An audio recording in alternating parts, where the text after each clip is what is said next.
There's a sentence in your head right now.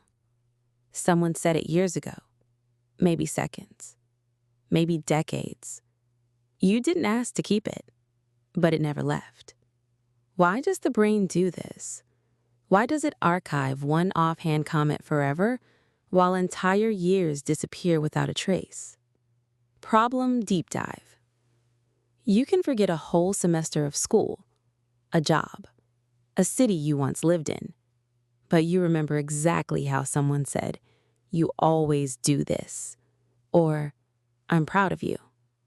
The tone, the pause before it, where you were standing. This isn't sentimentality, it's architecture. Your brain isn't built to store information, it's built to store significance. And a single sentence spoken at the right moment can carry more emotional weight than 1,000 ordinary days. Reframe. You are not overly sensitive. You are not stuck in the past. Your nervous system simply did what it evolved to do. It marked that moment as important before you had a chance to question it. The sentence didn't stay because you're weak. It stayed because, in that instant, your brain believed your safety, your identity, or your sense of belonging might depend on remembering it. Psychological mechanism. Here's what's happening beneath the surface.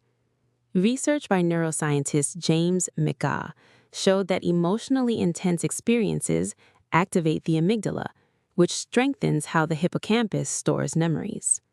Stress hormones like adrenaline help stamp those moments into long-term memory. The stronger the emotional charge, the more durable the memory becomes. This is why people often remember exactly where they were during moments of shock, joy, grief, or profound embarrassment. Your sentence didn't have to be dramatic. It only needed to carry enough emotional significance for your brain to label it as important. There's another reason it lingers. Psychologists describe something called the von Restorff effect. When one thing stands out from everything else around it, it's far more likely to be remembered. A single cutting remark in an otherwise quiet childhood, or a single sentence of genuine encouragement after years of doubt, stands out like a single red flower in a field of gray. Your brain remembers contrast, not because it's trying to hurt you, because contrast often signals something worth learning.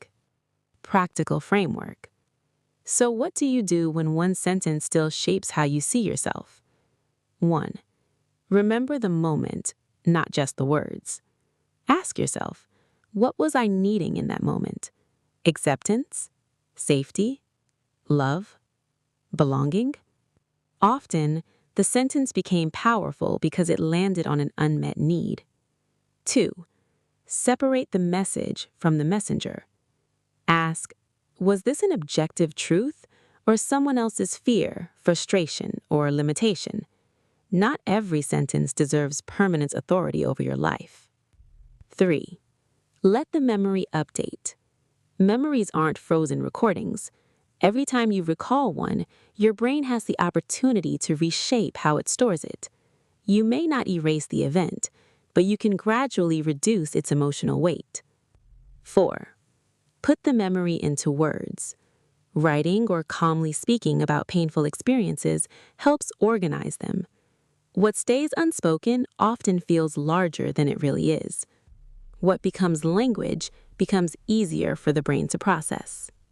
5. Choose a new sentence to carry. If one sentence could shape you once, another can shape you again. Choose words worth remembering.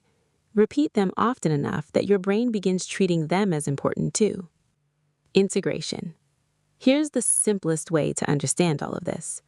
Your mind isn't a library. It's a survival system. It doesn't preserve memories because they're accurate. It preserves them because at one point, they felt significant.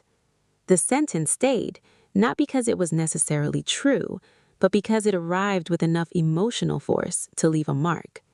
Now, you get to decide whether it still deserves that place. Quiet, empowering close. Somewhere inside you, there's still a version of yourself hearing those words for the first time. You don't have to keep arguing with that moment. You only have to understand it. Your brain held on to that sentence because it believed remembering would protect you. It was trying to help, not to fine you. And once you see the difference, the sentence slowly stops feeling like a wound. It becomes what it always should have been. Just one moment, not the story of your life.